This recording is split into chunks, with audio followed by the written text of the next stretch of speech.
L'histoire politique de la Côte d'Ivoire continue de livrer ses zones d'ombre. Cette fois, c'est un ancien rebelle qui brise le silence et fait des révélations troublantes. Selon lui, des crimes graves auraient été commis durant la période où Laurent Gbagbo était au pouvoir.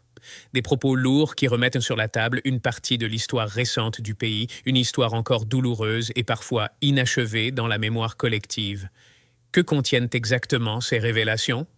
Quelle est leur portée politique aujourd'hui, plus d'une décennie après les événements, et surtout, quelle réaction pourrait-elle susciter, aussi bien du côté des partisans de l'ancien régime que de l'opinion nationale, autant de questions qui montrent que le passé continue de peser sur le présent.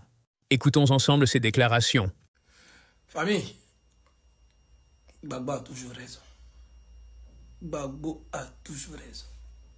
Je vais vous montrer pourquoi je dis que Gbagbo a toujours raison. Si Gbagbo dit, j'ai fait ma marche, j'ai fait mon opposition avec Sorogium, c'est qu'il a raison. Si Gbagbo dit, je prends celui-là pour marcher, c'est qu'il a raison. Oui. Gbagbo nous a dit avant que vous me combattez pour quelqu'un que vous ne connaissez pas. Oui. Il avait raison. Aujourd'hui, là,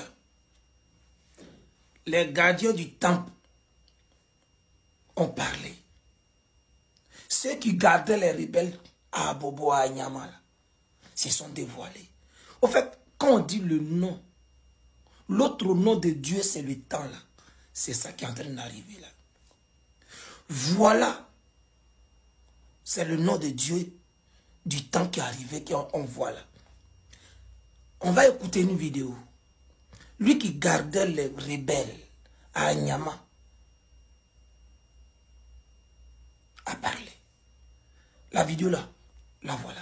On va écouter, hein. Après lui, le même rebelle qui a semé la terreur à Nyama, à Bobo là, qu'on appelait Fognon Foroko là, commandant Fognon, lui-même a parlé. C'est que ça là, c'est Gbagbo qui avait raison. Aujourd'hui, ceux qui ont endeuillé la Côte d'Ivoire, eux-mêmes viennent se dévoiler à la fois. Et on va écouter la vidéo d'abord. Et là, je suis avec un doyen qui a vraiment, s'est vraiment battu pour le RDR jusqu'à la rébellion et qui était même, c'est lui-même qui a hébergé le commando invisible à la Nyama. Oui. Était la gare, fait un témoignage rapidement et vous allez comprendre.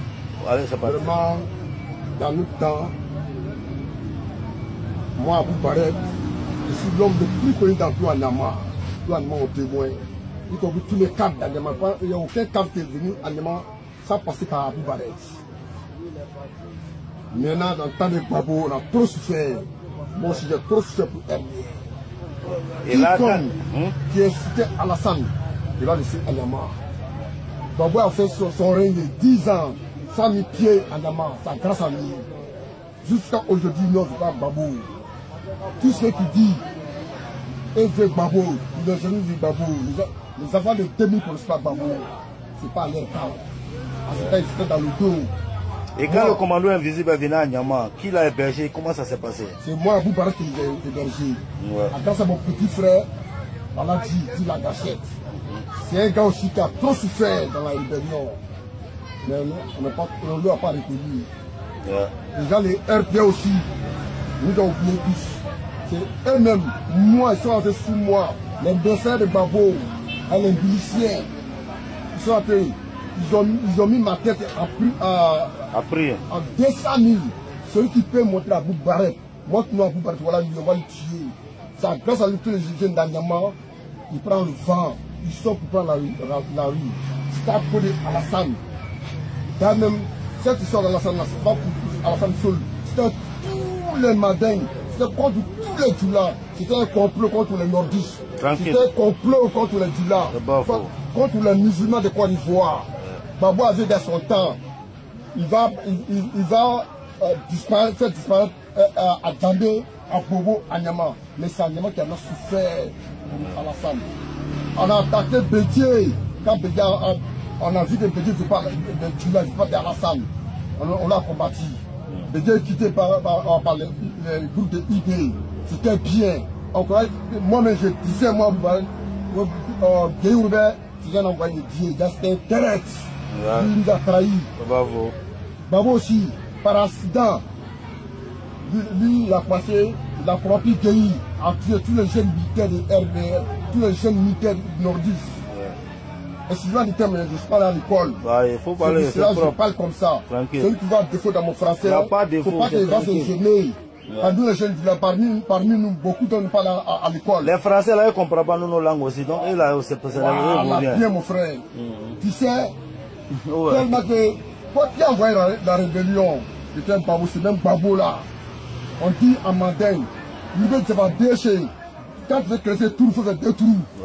C'est ça, babou est tombé dans son piège. Vous avez vu la vidéo de celui qui suivait, qui gardait les rebelles. Quand les rebelles quittaient dans le nord pour venir là, c'est lui qui les accueillait.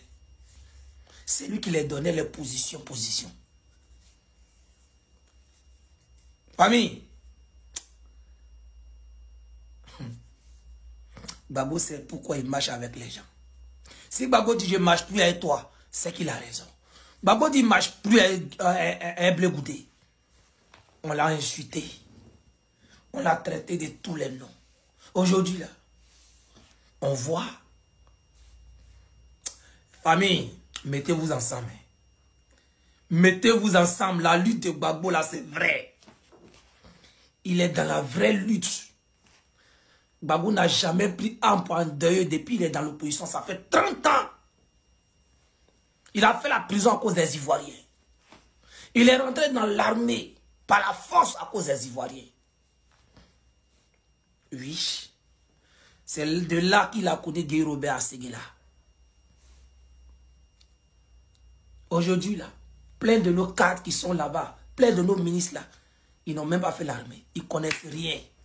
Alors qu'à l'époque, il y avait le service militaire en Côte d'Ivoire. Voilà pourquoi ils ne sont pas disciplinés. Babo c'est quoi on appelle arme. On ne l'utilise pas contre les êtres humains. Voilà pourquoi il ne la fait pas depuis qu'il est dans son opposition. Babo a raison.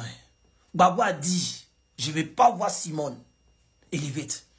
Je ne vais plus être avec elle. Je divorce avec elle. Babo c'est pourquoi il a fait ça. Ce n'est pas un enfant. Quelqu'un qui a commencé la lutte avec Simone est arrivé en coup de roue, il dit il ne veut plus.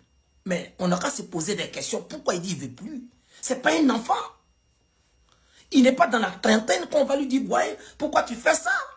Mais je vois des juristes sur la toile en train de juger le monsieur. Non, il n'est pas bon, à cause des fesses, à cause de quoi? La fille Djoula lui a donné quoi? Et je vous fais rappeler toujours quand je fais une vidéo, Nadi Bamba n'est pas Djoula. Nadi Bamba n'est pas Djoula. Répétez après moi, Nadi Bamba n'est pas Djoula. Elle est Maoka. Elle vient de l'ouest. Après moi, c'est Touba. Touba, qu'on appelle la région du Bafing. C'est là-bas, elle vient. Elle est Bamba. Et autochtone. Propriétaire terrier. Est-ce que vous avez compris? Bref.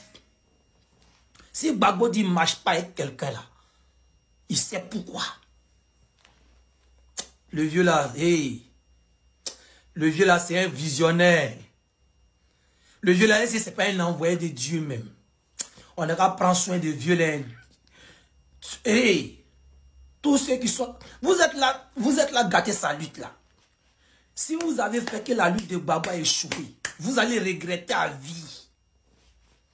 Vous parlez beaucoup là. Ils vont vous museler. Nous, on sait de quoi on parle. C'est à cause de Gbagbo là. Et Soro Guillaume. Que ces gens-là ont peur de vous museler. Regardez les communicants qui sont parmi eux là. On les appelle comment? Les traites. Non, c'est les infiltrés. C'est les infiltrés gore. Ils n'aiment pas Oté. Ils n'aiment pas les Djoula. Vous avez compris les communications, même ceux qui communiquent entre eux. Regardez comme ils ont traité Zasso. Regardez comment on traite vos frères qui sont parmi eux. Faisons attention. Nous qui communiquons pour la paix sociale, c'est pas parce qu'on est faible. Hein? C'est pas parce que oui, comme Soro Guillaume a participé à la rébellion, non, hein? C'est parce que aussi Soro Guillaume cherche position. Non, c'est pas ça, hein? Soro Guillaume, même s'il reste comme ça, il peut vivre plus que vous. Il a ce qu'il a déjà. Blé Goudé ne peut pas se comparer à Soro Guillaume. Vous le savez très bien. Il n'y a pas quelqu'un de sa promotion que vous connaissez qui peut se comparer à lui. Il a bourré sa mince. C'est vrai qu'ils ont joué sa mince, mais il a bourré aussi sa mince. Il a pris pour lui d'en faire. Voilà pourquoi Gbagbo dit ça avec lui, j'ai marché. Le père du multipartite dit, c'est avec Soro Guillaume que vous traitez des rebelles que j'ai marché. Toi qui es partisan, tu n'as même pas carte de partisan PPACI, ni FPI. Toi tu dis non. C'est dans ça là vous êtes resté en 2020 là. Afi, Guessan nous a trahis. Mais c'est quelle humiliation n'a pas mis si Afi Guessan? C'est quelle humiliation n'a pas mis si Kakabe? Réveillez-vous. Hein. Si vous restez dans ça, nous on reste dans nos coins, on vous regarde. Vous pensez que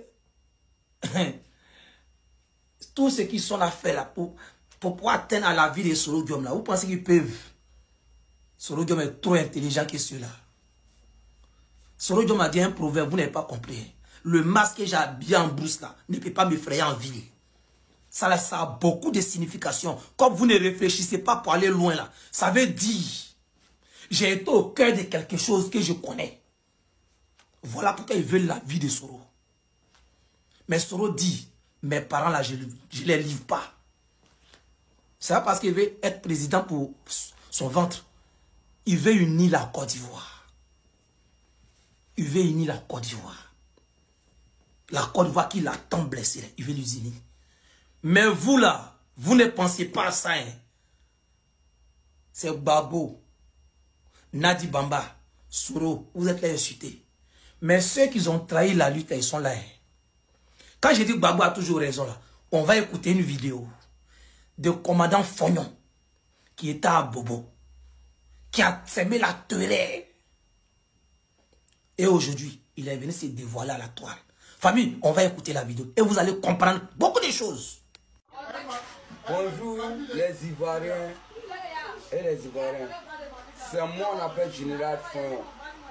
J'ai fait 10 ans de guerre pour Atri, Alassane Ouattara. Il nous a mis en mission. On a fait des charniers, on a fait des coups d'État. On a tué Guy Robert H. Alassane Ouattara a déposé l'argent. En ce moment, il était en France. 2002 jusqu'à 2010.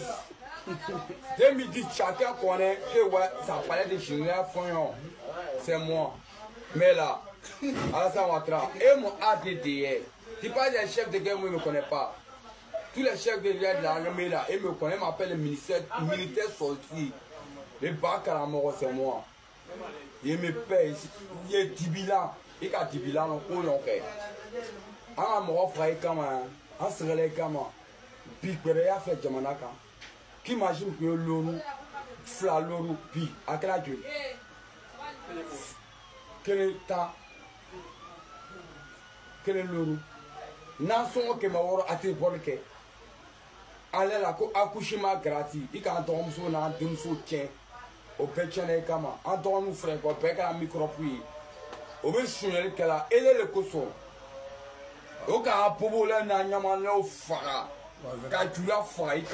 Vous avez regardé la vidéo. Famille, le temps de Dieu est en train de venir. Mais Dieu a besoin de notre union. Il faut que chacun de nous là apaise son cœur et on y va pour la vraie lutte et la libération de notre pays. Gbagbo encore, il est déjà vieux. Hein. Gbagbo, il est déjà vieux. Il a déjà fait sa lutte, il a déjà fait son temps. Mais il est encore là comme un requin à cause de nous, notre avenir. Hein. Sinon, lui, il a déjà fini pour lui. Gbagbo il n'a pas envie de venir à cause de lui-même son ventre. Hein. Gbagbo prend sa passion. Est-ce que vous comprenez? Mais ce qui me fait mal, quand il dit qu'il ne veut pas marcher avec quelqu'un, vous commencez à l'insulter. Quand vous regardez Simone, là, de un d'abord, elle n'a qu'à lever non Gbagbo là sur elle. Elle dit elle ne veut pas. Ça, c'est pas braquage de nom déjà. Et puis, c'est elle qui applaudit.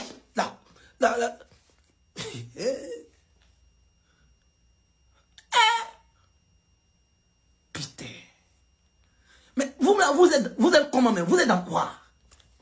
Vous êtes dans quoi? Gbagbo a raison. Gbagbo a toujours raison. Il faut qu'on gagne cette lutte avec Gbagbo. Il faut que le monsieur là, les deux messieurs se mettent ensemble pour libérer cette Côte d'Ivoire.